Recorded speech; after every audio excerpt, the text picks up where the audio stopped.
this is it, the final clip of your essay writing, right? So again, thanks for coming along. Thanks for joining in. Thanks for sticking with it. It's good stuff. Okay, good. All right. So now basically we understand the question. Okay, we have our core sentence, right? We have our body paragraph 1. We have our body paragraph 2. Let's kind of refresh. Okay, the question was my preference for living in the countryside or living in a big city. Okay, and we talked about ideas of why both are good.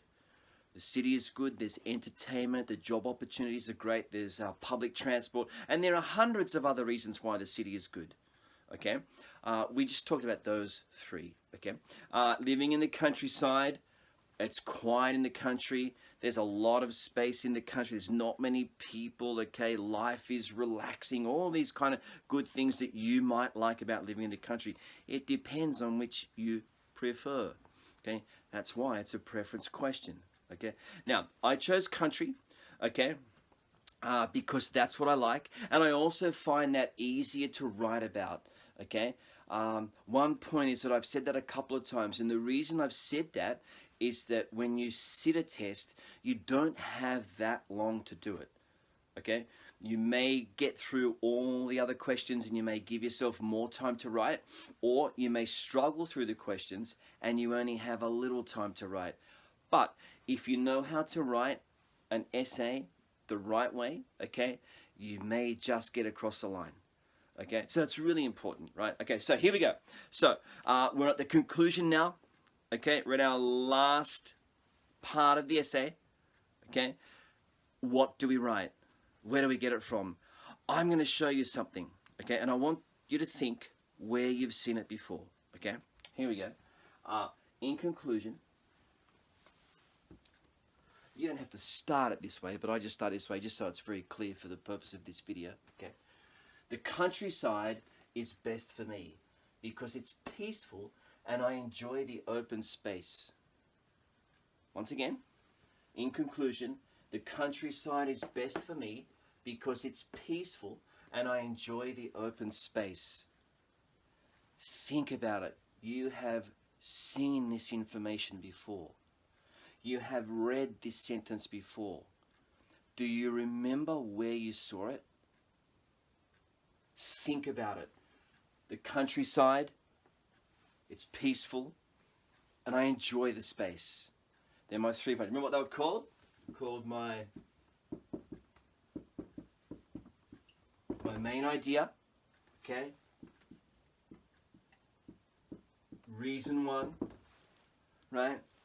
And reason 2. There they are. Main idea, reason 1, reason 2. My main idea is countryside. My reason 1 is it's quiet, okay? And my reason 2 is I enjoy the open space, right? That information there is taken directly from my core sentence. You probably worked that out, right? Okay, but that's where I've got it. It's written slightly different, okay? I've expressed it differently. But in essence, that's exactly what it says, right? So I have taken my core sentence from the beginning of the essay down to the bottom of my essay and concluded my essay with that sentence, okay?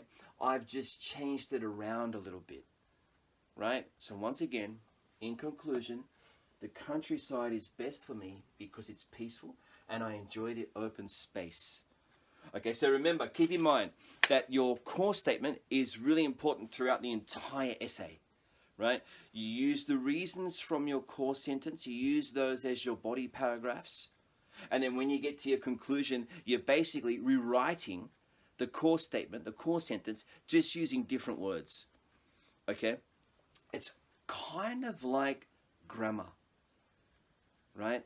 When you study grammar at school, okay, think about what it was like, right? It was kind of boring, right? So the teacher stood in front of the class, right, and said, okay, class, today we're going to study past tense, right?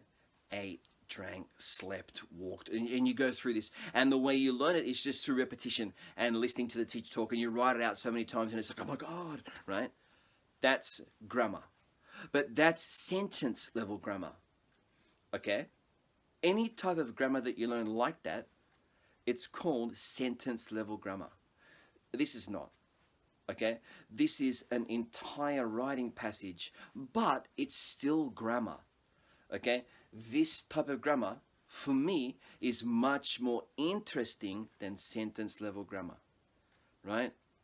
Everything has a purpose, right? We know now in our essay we have the introduction, body paragraph 1, body paragraph 2, and the conclusion. That's grammatical. Right? That's a part of grammar. Okay? So, and inside my core sentence, I have my main idea, my reason 1, and my reason 2. That's grammatical. It's grammatical within the context of an essay. Right? Body paragraph 1 has my topic sentence, supporting idea 1, supporting idea 2, and perhaps a detail. That's the grammar of a body paragraph, which fits together with the introduction.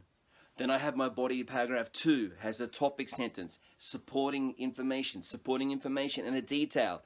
That's the grammar for body paragraph 2. And then I have my conclusion. Again, same as core sentence, comes down and I'm rewording. It's all grammatical, right? And it's certainly a more interesting way to look at grammar than what is just writing out past tenses over and over again. Right? Or studying the passive voice, or looking at present continuous, right? It's all really important, right? And it's important that we know that because that's how we communicate effectively, right? By using grammar effectively. But this way of looking at grammar in the context of an essay, for me, is way more interesting than just writing out stuff.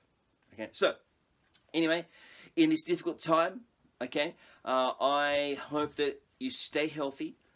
Okay, I hope that you keep on studying, okay, and just go with it. Practice writing out. You can look on the net, you can find lots of questions, lots of ideas, lots of different ways to write, okay, but this is just a basic way of looking at essay writing.